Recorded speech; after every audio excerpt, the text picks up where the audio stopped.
Hello again, Wastelanders. I am Blunty, and for several months now there have been rumours and supposed leaks and quote-unquote inside sources and such claiming that a Fallout 4 port for the Nintendo Switch 2 is on its way. And while I'm usually pretty cynical about the rumour mill stuff, especially around the launch of a new console generation, because, I'm old enough to have been there for basically all of them, so I remember what it's like, I do believe the rumours about this game this time, for a few reasons that we'll dig into in a little bit throughout this video. The original Nintendo Switch got Skyrim on it though, because, of course everything got Skyrim on it, and apparently sold quite well there. But sidestepping the low-hanging fruit of the jokes about Skyrim being on everything, including but not limited to fridges, or LOL, for basically the entire life of the Nintendo Switch 1, fans have been wondering why Fallout 4 itself was never ported to the original Nintendo Switch after Skyrim arrived. The answer to that might be as simple as resource prioritization over at Bethesda, or maybe they tried and just weren't happy with the result. But that seems unlikely, because once upon a time, in late November of 2017, that's only about 7 months after the OG Nintendo Switch launched, I made a video running through what I'd expect a port for Fallout 4 to the Nintendo Switch to look like. I did this by as closely as I could first matching the look of Elder Scrolls V Skyrim's Switch port to the PC version to get a very close visual match. And then, because both Skyrim and Fallout 4 run on the exact same game engine, and indeed share very similar launchers and settings panels, by closely matching the PC settings for Fallout 4 with the ones I got for Skyrim while matching the Switch. I did at the time, and I will admit again, this is a loose comparison because Fallout 4's version of that game engine, Creation Engine, is a more advanced version, as it was, of course, a later released game. And I wasn't making any claims that Fallout 4 was coming to the Switch, it was just more looking at how possible it would be, could be, and what compromises that might include. And honestly, a large chunk of the opening of that video was also responding to critics and having a bit of a rant about comments left on an earlier video that I'd done specifically about the Skyrim Switch port. It wasn't one of my better structured videos, I have to admit. Fun experiment though. But if you do go back and rewatch that one, you could probably safely skip the first, 4 minutes or so. You might also notice in my demo footage, which I'm re-showing for you here, and in that video I did lament the lack that a Switch version would obviously have mouse control, having to aim with the sticks. Now, flashback to today, rather enticingly of course, a Nintendo Switch 2 port of Fallout 4 wouldn't suffer that limitation, would it? Because it's got those new Joy-Con controllers that are able to serve as fully functional mice. And of course, any question of performance is solved, as we've already been seeing even before the launch of the Switch 2, with the likes of Cyberpunk reaching higher frame rates and being able to run the Phantom Liberty expansion DLC. The Switch 2 is significantly, demonstrably, far more capable than the PlayStation 4 is, that people seem so fond of trying to use as a comparison point for Switch 2.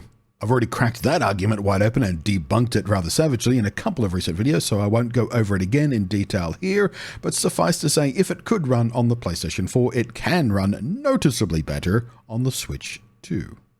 And of course, Fallout 4 can and did run on the PlayStation 4, although as I discovered when I looked back at that version last year, just before the first season of the TV show landed, anticipating the hype of the show would bring a bunch of old and new players back to the game, well, it ran fine, better than ever in fact on the PlayStation 5 and Xbox One thanks to backwards compatibility modes.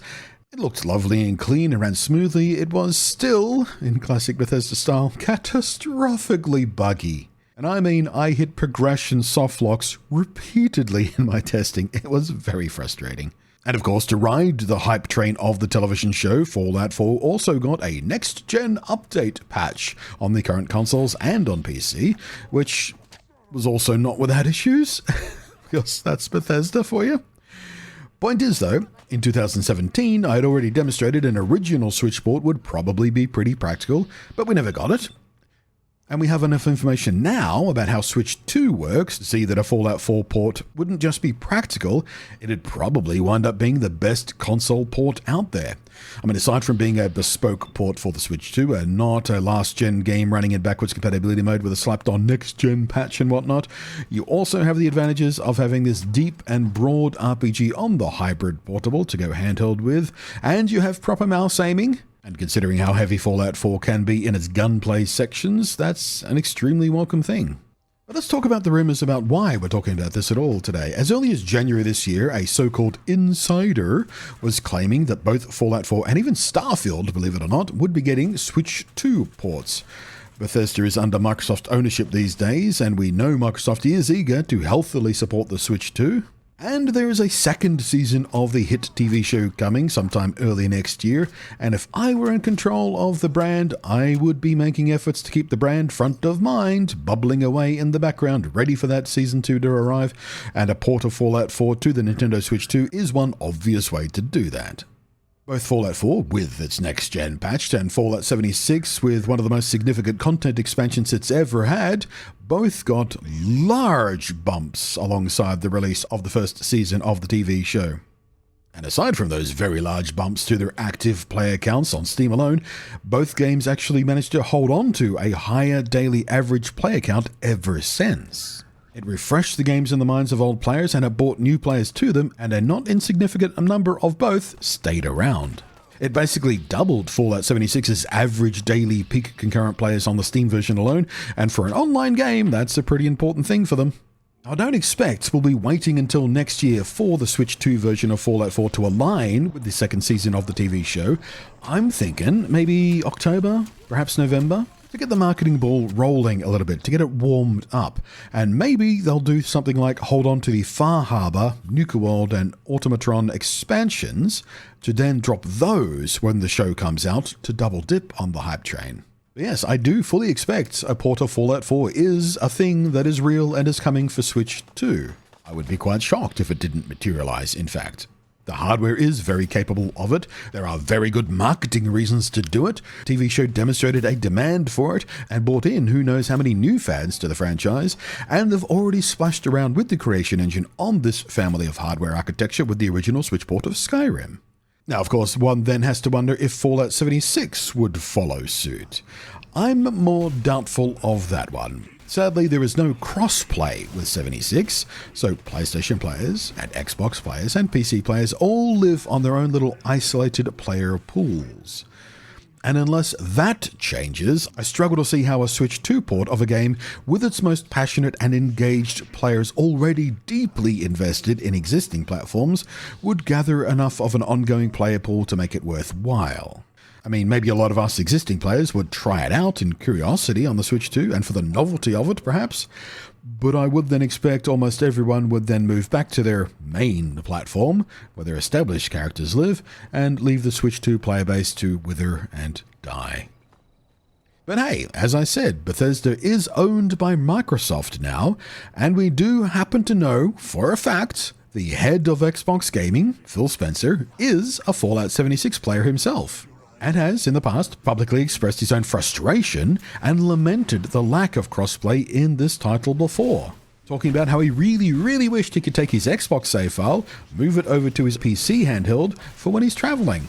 So who knows, maybe behind the scenes he's been leaning on Bethesda to make crossplay a thing in this game.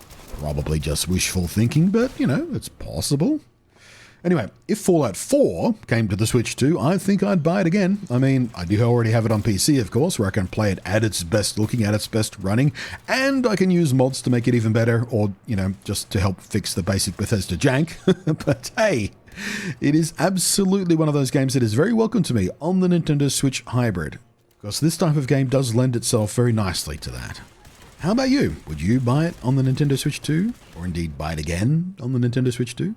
Yeah, there you go. I was asked what my thoughts were on this, so those are my thoughts on this. I'm anticipating it. I'm even excited for it. But, you know, we'll see what happens. Thanks for watching.